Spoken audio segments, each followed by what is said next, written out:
নমস্কার। RG Kar medical college এবং হাসপাতালের তরুণী চিকিৎসকের ধর্ষণ এবং খুনের ঘটনায় রাজ্য তথা দেশ জুড়ে চলছে বিক্ষোভ। ওটা দেশ জুড়ে চলছে প্রোটেস্ট। আসল অপরাধীদের ফাঁসি চাই। অ্যান্ড এই প্রোটেস্ট বা বিক্ষোভের নেতৃত্ব করছে আমাদের ছাত্র সমাজ।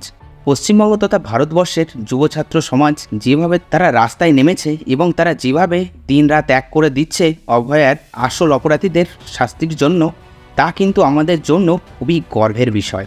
কিন্তু যেভাবে পুলিশ এই ছাত্র সমাজের বিরুদ্ধে দাঁড়াচ্ছে তা অত্যন্ত লজ্জাজনক।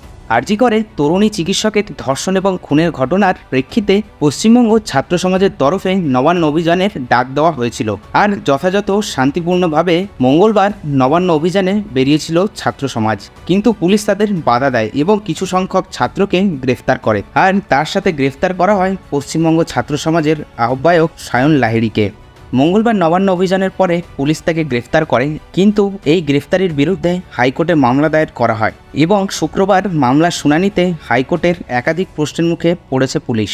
পুলিশের আইনজীবীর তরফে দাবি করা হয় নবান্ন অভিযানের কর্মসূচিতে নাকি পুলিশের কোনো অনুমতি ছিল না। আরও দাবি করা হয় এই কর্মসূচি নাকি শান্তিপূর্ণভাবে পালন করা হয়নি। অ্যান্ড এই সঙ্গে পুলিশের আইনজীবী আরও দাবি করে যে নবান্ন অভিযানকে কেন্দ্র করে সায়ন লাহিড়ী নাকি উস্কানিমূলক ভাষণ দিয়েছেন। কিন্তু এখানে আমার একটা কোশ্চেন আছে। এই যে পুলিশের তরফ থেকে বলা হচ্ছে মঙ্গলবার ছাত্র সমাজ যে কর্মসূচি পালন করেছে তার জন্য নাকি কোনো অনুমতি নেওয়া হয়নি, তাহলে ভিডিওতে কি বলা হচ্ছে আপনারা একটু শুনুন। আমরা যেহেতু অ্যাপিল করেছি যে এই আন্দোলন নন ভায়োলেন্স হবে, প্রথম থেকেই আমরা অ্যাপিল এই জানিয়েছি যে এই আন্দোলন সম্পূর্ণরূপে নন ভায়োলেন্স একটা আন্দোলন হবে, যে এরকম ছাত্ররা আন্দোলন করে থাকে। এবং দর্শক বন্ধুরা, এই বিষয়টি নিয়ে আপনাদের কি মতামত আছে তা কিন্তু অবশ্যই কমেন্ট করে জানাবেন।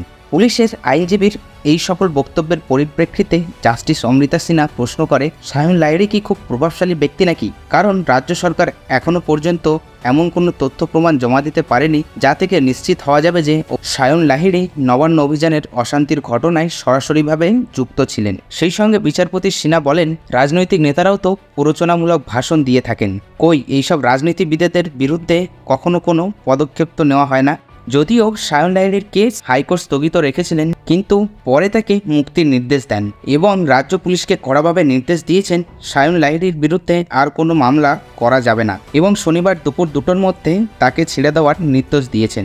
এবং এই সঙ্গে আগামী 20 সেপ্টেম্বরের মধ্যে রাজ্য সরকারকে হলফনামা পেশের নির্দেশ দিয়েছে হাইকোর্ট। দর্শক বন্ধুরা, আজকের ভিডিওটি এখানেই শেষ করছি। ভিডিওটি কেমন লাগলো তা কিন্তু অবশ্যই কমেন্ট করে জানাবেন।